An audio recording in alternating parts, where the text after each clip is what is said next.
રામ રામ સીતારામ જય માતાજી। તો આજે થઈ પૂનમ, તો પૂનમના અમારા મહાદેવજીના મંદિરમાં ભજનનો પ્રોગ્રામ હોય, દિવસે ભજન પણ હોય અને ભોજન પણ હોય। જો અહીંયા રસોઈ થઈ રહી છે, તો તમને એકાદું ભજન સંભળાવું તો વિડીયોમાં બન્યા રહેજો અને મહાદેવજીના દર્શન પણ કરાવું આજે પૂનમના, તો વિડીયોમાં બન્યા રહેજો। લેવડો આપણો મહાદેવજીના દર્શન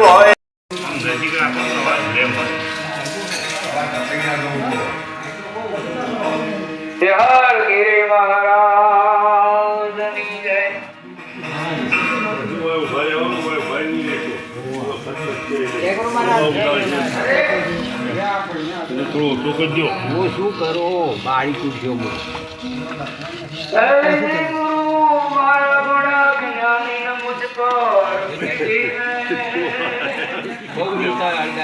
વિડીયો લેવા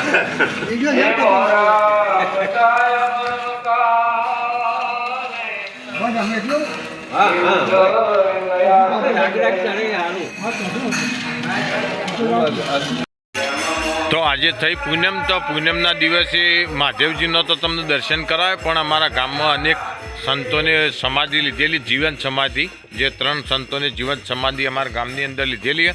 તો આજે પૂનમના દિવસે એવા સંતોની સમાધિના દર્શન કરાવું અને વિષ્ણુ ભગવાનનું જોડિયું મંદિર પણ બતાવું અને સર્વમંગલા માતાજીના પણ તમને દર્શન કરાવું અને ઋષિઓનો વાયેલો વડ, જે હજારો વર્ષ જૂનો વડ છે, એમના પણ તમને દર્શન કરાવું। તો લેવડો પહેલાં આપણે સંતોની સમાધિ, તો એક આ સંતની સમાધિ પહેલી જીવન સમાધિ અમારા ગામની અંદર, તો એક સમાધિ આ રહી, પછી બીજી સમાધિ આ રહી, જો આ બીજી પણ જીવન સમાધિ અને એક ત્રીજી સમાધિ પેલી દેવાનંદ સ્વામીની સમાધિ રહીએ। એમ આવી 3 સમાધિઓ અમારા ગામમાં જીવન સમાધિઓ અને આ વિષ્ણુ ભગવાનનું જોડિયું મંદિર, જુઓ આર્ય વિષ્ણુ ભગવાનનું જોડિયું મંદિર, 2 ગર્ભ, તો એની અંદર 2 ગર્ભગૃહ આવેલા વિષ્ણુ ભગવાનના, જુઓ બહુ પ્રાચીન વર્ષો જૂનું મંદિર આવ્યું।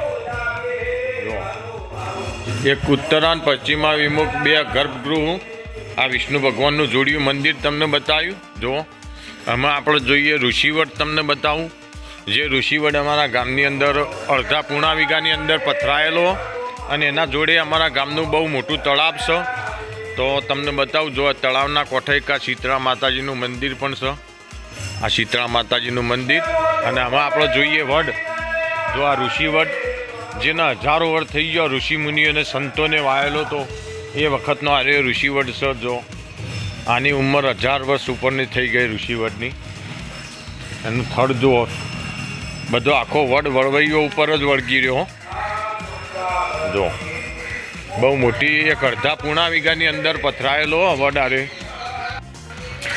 તો જો આ જે મંદિર રહ્યું એ વડ જે ઋષિને વાયો તો ઋષિ મુનિને એમનું મંદિર હ। તો જો આ વડ તો તમને બતાવ્યું, પણ એને આ પાટની લંબાઈ તમે જુઓ, લગભગ 30 થી 40 ફૂટ આ પાટની લંબાઈ જોયો, 30-40 ફૂટ આ પાટની લંબાઈ જુઓ, તો બહુ મોટી સંખ્યામાં અરે વડ પથરાયેલો અમારા ગામની અંદર, ગામની એક શોભા પણ છે અરે ઋષિવડ। તો આ તમને ઋષિવડ બતાવ્યું, ઋષિવડનું દર્શન કરાય। હું તમને એક હિંગળાજ માતાનું મંદિર, જે સર્વમંગલા કહો હિંગળાજ માતાનું મંદિર, આ પણ લગભગ 1207નો આની અંદર લેખ છે, સિદ્ધરાજ સોલંકી વખતનું આર્ય, સોલંકી કાળ વખતનું આર્ય મંદિર, હિંગળાજ માતાનું મંદિર, તો એ પણ તમને બતાવ્યું હિંગળાજ માતાનું મંદિર।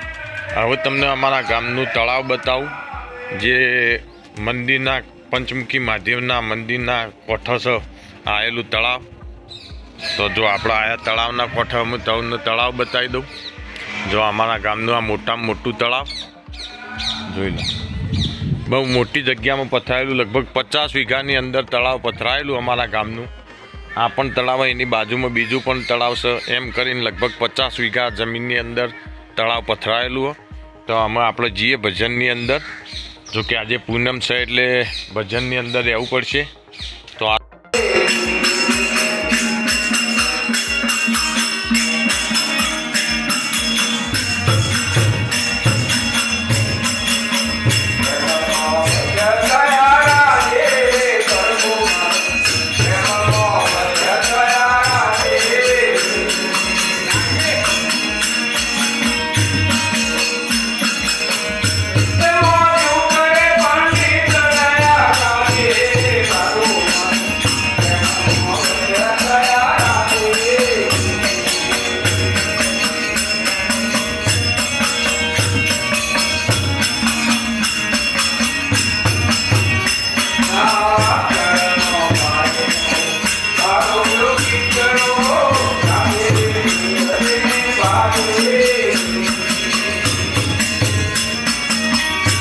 કાઢી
અરે અરે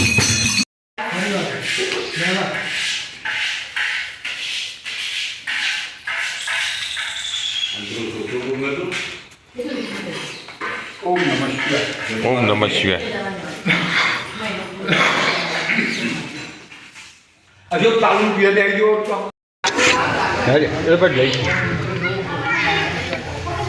એવું જાય છે ત્યાં કુમારભાઈ એવા રાખો